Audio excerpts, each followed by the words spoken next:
மக்களே, எல்லோருக்கும் வணக்கம். என் பெயர் பாலசுகன்யா. நான் டாக்டர் எம்ஜிஆர் ஜானகி கல்லூரியில் இளங்கலை தமிழ் 2ஆம் ஆண்டு படித்து வருகிறேன். நான் பேச எடுத்துக்கொண்ட தலைப்பு மாண்புமிகு மகளிர். அன்னை மொழியே அழகாந்த செந்தமிழை முன்னைக்கும் முன்னை மிகிழ்த்த நறுங்கனியே கன்னி குமரி கடல் கொண்ட நாட்டிடையில் மன்னி அரசிருந்த மண்ணுலக பேரரசே என்று என் தாய்மொழியாம் தமிழை வணங்கி என் பேச்சுரையை தொடங்குகின்றேன். மங்கையராய் பிறப்பதற்கே நல்ல மாதவம் செய்திட வேண்டுமாமா என்று தேசிய கவிமணி விநாயக பிள்ளை அவர்கள் கூறினார்கள். ஏட்டையும் பெண்கள் தொடுவது தீதென்று எண்ணிடோர் மாய்ந்துவிட்டர். வீட்டுக்குள்ளே பெண்ணை பூட்டி வைப்போம், விந்தை மனிதர் தலைகவழ்ந்தார் என்று பாரதி அவர்கள் சொல்லி சென்றார்.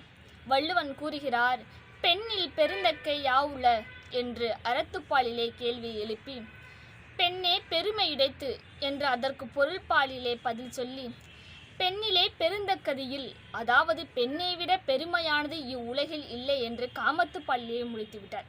இப்படியெல்லாம் இலக்கியங்களில் கூட பாராட்டி பேசப்படுகின்ற பெண்களுக்கு நாம் மதிப்பும் மரியாதையும் சுயமரியாதையும் இந்த ஆணாதிக்க சமுதாயம் கொடுக்கிறதா என்பதான் என்னுடைய கேள்வியாகும். பெண் வயிற்றில் பிறக்கிறோம், பெண்ணிடம் பால் குடித்து வளர்கிறோம், பெண்ணை மனைவியாக்கி மகிழ்கிறோம், பெண் பிள்ளை பெற்று பேரு வகை அடைகிறோம்.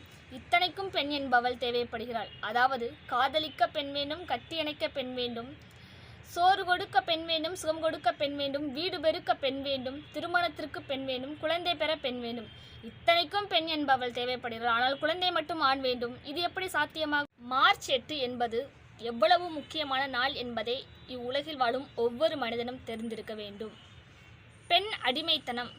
பெண் எந்த இடத்தில் அடிமைப்படுகிறாள்? ஒரு சிறந்த எடுத்துக்காட்டாக பார்க்கலாம். இவ்வுலகில் ஒவ்வொரு வீட்டிலும் சமைப்பது யார்? பெண்தானே. அப்படிப்பட்ட பெண் சமையலில் பல வகையான கைவண்ணம் கொண்ட பெண் ஒரு உயர்ந்த இடத்திற்கு செப்பாக ஏன் செல்ல முடியவில்லை? அந்த நிறுவனத்தில் ஏன் வேலை பார்க்க பெண்கள் போக முடியவில்லை? காரணம், அந்த இடத்தில் அடிமைத்தனம்.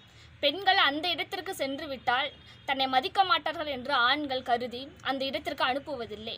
இதுதான் பெண் அடிமைத்தனத்திற்கான ஒரு சிறந்த எடுத்துக்காட்டாகும்.